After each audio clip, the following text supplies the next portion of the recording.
ओम शांति। 2/11/22 की वाणी है। मीठे बच्चे, अब श्रीमत पर मन और बुद्धि को भटकाना बंद करो। एक बाप से संबंध जोड़ बुद्धि योग लगाओ तो सब बंधन समाप्त हो जाएंगे।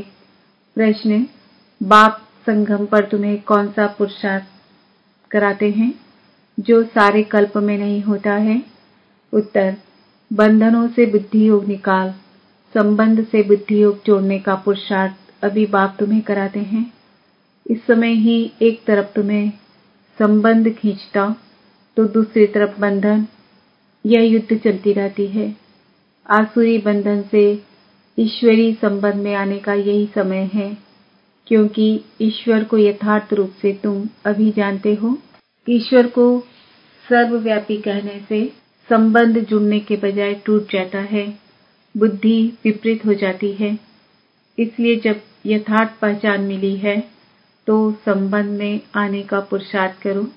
गीत, धीरज धर मनवा, तेरे सुख के भरे दिन आएंगे। ओम शांति। मनुष्य मात्र का मन और बुद्धि अर्थात आत्मा का जो मन और बुद्धि है वह अनेक प्रकारों के भ्रमों में भटकता रहता है।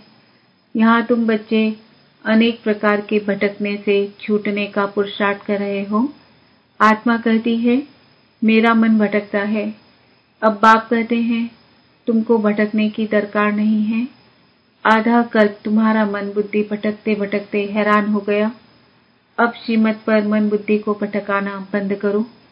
एक तरफ बुद्धि का योग लगाओ।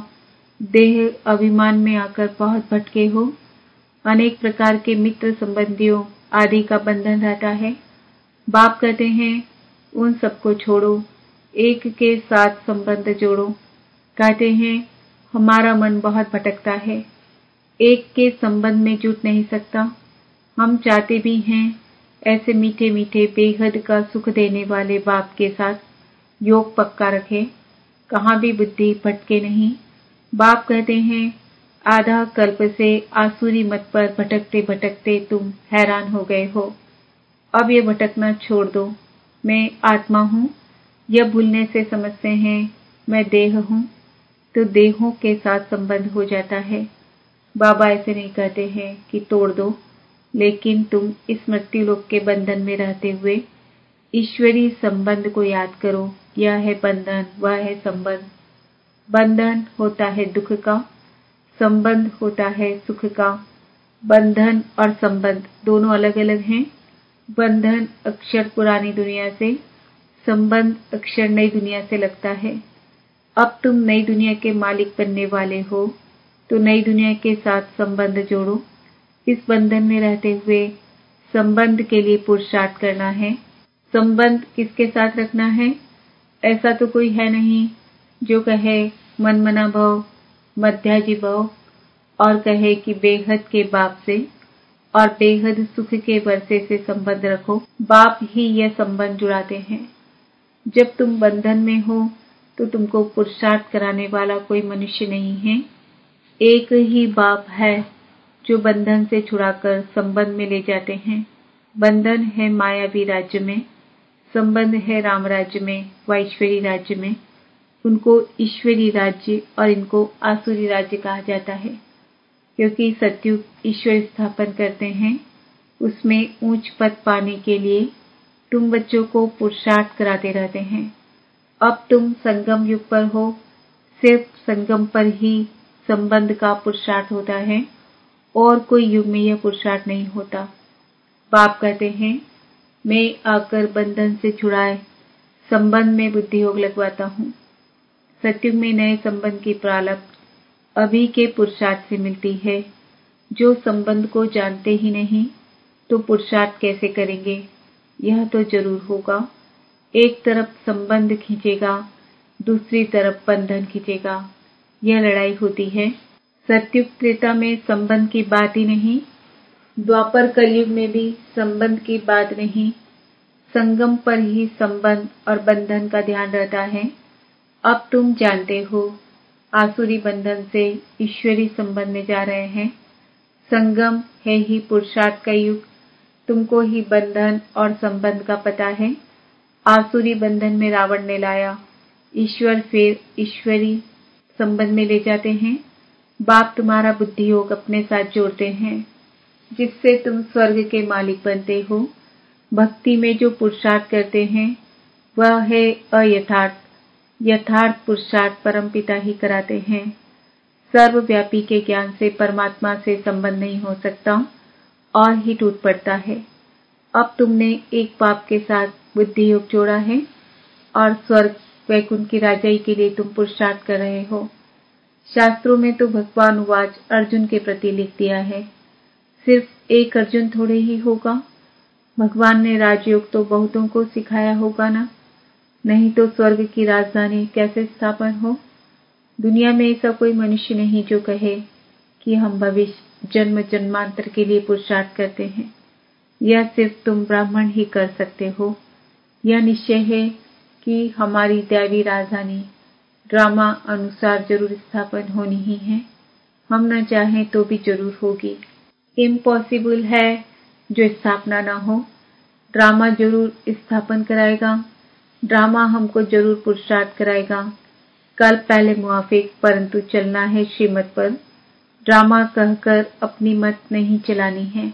जानते हैं ड्रामा अनुसार भारत को स्वर्ग जरूर बनना है, फिर भी ऊंच मर्तबे के लिए श्रीमत पर पुरुषार्थ कराते हैं। टाइम भी बदलाते हैं। ड्रामा प्लान अनुसार बाप आया है। वह कहते हैं यह संगम युग पुरुषार्थ करने का है। पतित से पावन बनना है। संगम की बहुत महिमा है। वह है नदियों और सागर का संगम। यह संगम तो तुम्हारा भी होता है। बाप कहते हैं मैं इस संगम युगे युगे आता हूँ। सारी दुनिया पतित जरूर बनने की है, फिर पतित से पावन दुनिया जरूर बननी है। जो भी मनुष्य मात्र है सबको हिसाब किताब चुकतू कर जरूर पावन बनना है। यह कयामत का समय है। बिगर पावन बने कोई भी सजनी परम पिता परमात्मा साजन के पिछाड़ी जा नहीं सकती। तुमने देखा है मक्कड़ चिड़ियां जब उड़ती है तो उनका एक लीडर होता है। उनके पिछाड़ी ही सारा झुंड उड़ता है। यह भी ऐसे हैं। साजन आया है कुल बनाने। तुम सभी पावन बन जाएंगे। फिर जब मैं जाऊंगा तो तुम सभी आत्माएं सजनियां ढेर के ढेर मेरे पिछाड़ी भागेंगी। तुम सजनियां भी जानती हो कि हम यह शरीर छोड़कर भागेंगे साजन के पिछाड़ी। भगवान है एक, भक्तियां हैं अनेक। कोई किसको मानते, कोई किसको मानते। कोई कहते हैं संसार बना ही नहीं है, जिसने जो कहा सो मान लिया। अपनी मत अथवा मनुष्य मत को भ्रम कहा जाता है। बाप आकर सभी भ्रमों से छुड़ा देते हैं। यह है ही दुखधाम। अब सुखधाम जाने के लिए श्रीमत मिल रही है। निराकार बाप की मत मिल रही है। साकार मनुष्य से कभी श्रीमत नहीं मिल सकती है। रावण राज्य में आसुरी संप्रदाय को सिवाय परम पिता परमात्मा की श्रीमत कोई दे नहीं सकते, जिससे वह श्रेष्ठ बने। दिन प्रतिदिन मनुष्य और ही भ्रष्ट होते जाते हैं। उन सब की उतरती कला है, तुम्हारी अब चढ़ती कला है। तुम ब्राह्मण से देवता बनते हो, फिर उतरती कला शुरू होती है। देवता से क्षत्रिय वैश्य शूद्र बनेंगे। अब चढ़ती कला है। चढ़ती कला तेरे भाने सर्व का भला। सब मुक्ति धाम में चले जाएंगे और तुम जीवन मुक्ति में चले जाएंगे। भारत कभी खाली नहीं होता। स्वर्ग जब होता है तब और खंड नहीं रहता। इस्लामी बौद्धि आदि तो बाद में आते हैं। उनके पहले चंद्रवंशी राम राज्य था। उनके पहले सूर्यवंशी लक्ष्मी नारायण का राज्य था। क्राइस्ट नहीं था तो बौद्धि थे, बौद्धि नहीं थे तो इस्लामी थे, इस्लामी नहीं थे तो राम राज्य था। उनके पहले सूर्यवंशी थे। अब सूर्यवंशी चंद्रवंशी दोनों घराने नहीं हैं। बाप आकर 3 धर्म स्थापन करते हैं। तुम ब्रह्मा मुख वंशावली सच्चे ब्राह्मण देवता बनने के लिए पुरुषार्थ कर रहे हो। शूद्र पुरुषार्थ नहीं करते। ब्राह्मणों को ही ब्रह्मा द्वारा श्रीमत मिलती है, जिससे तुम श्रेष्ठ देवता बनते हो। बाकी थोड़ा समय है। विनाश आया कि आया। हालतें बिगड़ती रहती है। बिगड़ने में टाइम नहीं लगता। अगर एक ने बॉम्ब चलाया तो दूसरे भी चलाने लग पड़ते। तुम सूक्ष्म वतन, मूल वतन, वैकुंठ देख कर आते हो। साक्षात्कार होता है, कृष्णपुरी का भी साक्षात्कार होता है। बाकी वहां जा नहीं सकते हैं। जाने का समय तो तब होगा जब शिव बाबा साथ में ले जाएंगे। बाकी साक्षात्कार होता है। अब तुम्हारा मुझ ईश्वर के साथ संबंध जुटा है। तुम्हारी रावण राज्य तरफ पीठ है, मुंह है राम राज्य तरफ। अभी तुम ब्राह्मण वर्ण में हो। वर्ण अविनाशी है। प्रजापिता ब्रह्मा के बच्चे ब्राह्मण जरूर चाहिए। तुम ब्राह्मणों को वर्षा दादे से मिलता है। स्वर्ग की स्थापना करने वाला, राजयोग सिखलाने वाला शिव बाबा है। यह ईश्वरी वर्षा आधा कल्प चलता है, फिर मिलता है आसुरी वर्षा। चढ़ती कला 21 जन्मों के बाद पूरी होगी। फिर आसुरी राज्य शुरू होगा। असुर यह रावण है। परमपिता परमात्मा को कहा जाता है बिंदी मिसल। दुनिया यह नहीं जानती कि शिव का रूप क्या है। वह समझते हैं इतना बड़ा लिंग है। बाबा कहते हैं जैसे तुम आत्मा का रूप बिंदी मिसल है, वैसे मुझ परमात्मा का भी रूप बिंदी मिसल है। जैसा तुम चमकता हुआ सितारा हो, वैसे मैं भी चमकता हुआ सितारा हूँ। मैं सदैव परमधाम में रहता हूँ, जन्म मरण में नहीं आता हूँ। तुम जन्म मरण में आते हो। मैं पतित पावन हूँ, तो जरूर मुझे परमधाम में रहना पड़े। अभी तुमको मैं पावन बना रहा हूँ। बड़ी भारी भीति है, प्राप्ति बहुत है। 21 जन्मों के लिए तुम विश्व के मालिक बनते हो। पुरानी दुनिया को सिर्फ बुद्धि योग से भूलना होता है। कहते भी हैं यह बच्चा अथवा यह धन ईश्वर ने दिया है। अब बाप कहते हैं कि यह सब तो अब खत्म हो जाना है। यह तो कुछ नहीं है, इससे ममत्व तोड़ दो। भगवान तुमसे लेकर क्या करेंगे? सिर्फ तुम ममत्व निकाल दो। यह तो बहुत थोड़ा है। हम तो रिटर्न में तुमको स्वर्ग का वर्षा देते हैं। जैसे बाप नया मकान बनाते हैं तो पुराने से ममत्व निकल नए से जुट जाता है। तुम बच्चे जानते हो यह पुरानी दुनिया भस्म होनी ही है। अभी हमको नई दुनिया में जाना है, इसलिए ममत्व मिटाए नए में जोड़ना है। कलयुग के बाद सतयुग आना है। जैसे रात के बाद दिन और दिन के बाद रात आती है, यह फिर बेहद के दिन और रात की बात है। आधा कल्प है ज्ञान की प्रालभ, आधा कल्प है भक्ति। जब तमो प्रधान जड़जड़ीभूत हो जाते हैं तब मैं आता हूँ। अभी तो भक्ति भी व्यभिचारी है। मुझे कण कण में ठीक कर बिस्तर में कह देते हैं। पत्थर को पूजा के लिए रखते हैं। पत्थर को ही शिव कहते हैं। पूजा के लिए पत्थर की प्रतिमाएं बनाई हैं। यह भक्ति मार्ग की सामग्री बहुत है। जन्म जन्मांतर यज्ञ तप तीर्थ आदि करते शास्त्र पढ़ते आए हैं। बाप कहते हैं कि इन सब से तुम मुझे प्राप्त नहीं कर सकते हो। तुम खुद ही कहते हो कि है पतित पावन आओ। पतित आत्माएं तो जा नहीं सकती। समझाते तो बहुत अच्छी तरह से हैं। गीत भी हैं कि अब थोड़ा धीरज धरो, श्रीमत पर चलते चलो तो तुम्हारे सब दुख दूर हो जाएंगे। 21 जन्मों के लिए तुम फिर विश्व के मालिक बन जाएंगे। एक ही पारलौकिक पाप स्वर्ग का वर्षा देते हैं। वहां दुख की कोई बात नहीं। तुम 5000 वर्ष बाद पाप से वर्षा लेने आए हो। जो आकर थोड़ा बहुत सुनते हैं वह भी स्वर्ग में आएंगे, परंतु ऊंच पद नहीं पा सकेंगे। जितना योग में रहेंगे उतना पवित्र होते जाएंगे और ऊंच पद पाएंगे। शिव बाबा की याद में रहना है और सृष्टि चक्र को फिराना है।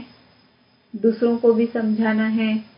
इससे बहुत ऊंच पद मिलेगा। बाप कहते हैं अजामिल जैसे पापियों का भी उद्धार हो जाता है। अच्छा, मीठे मीठे सिकिल दे बच्चों प्रति माता पिता बाप दादा का याद प्यार। मॉर्निंग नमस्ते, ओम शांति। धारणा के लिए मुख्य सार। मृत्यु लोक के बंधनों में रहते सुख के संबंध को याद करना है। अपने को आत्मा समझ मन बुद्धि को भटकने से छुड़ाना है। पुरानी दुनिया खत्म होनी है, इसलिए इससे ममत्व मिटा देना है। सब भ्रमों से बुद्धि योग निकालने के लिए श्रीमत पर चलना है। वरदान, किसी भी बात को फुल स्टॉप की बिंदी लगाकर समाप्त करने वाले सहज योगी भव। सभी पॉइंट्स का सार है पॉइंट बनना। पॉइंट रूप में इसी तरह हो तो क्वेश्चन मार्क की क्यू समाप्त हो जाएगी। जब किसी भी बात में क्वेश्चन आए तो बिंदी लगा दो। फुल स्टॉप लगाने का सहज स्लोगन है, जो हुआ, जो हो रहा है, जो होगा वह अच्छा होगा, क्योंकि संगम युग है ही अच्छे से अच्छा। अच्छा कहने से अच्छा हो ही जाता। इससे सहयोगी जीवन का अनुभव करते रहेंगे। स्लोगन है स्नेह ही सहज याद का साधन है। स्नेह में समा जाना अर्थात सहज योगी बनना। आज का समान है, मैं आत्मा मास्टर सहज योगी हूँ। ओम शांति।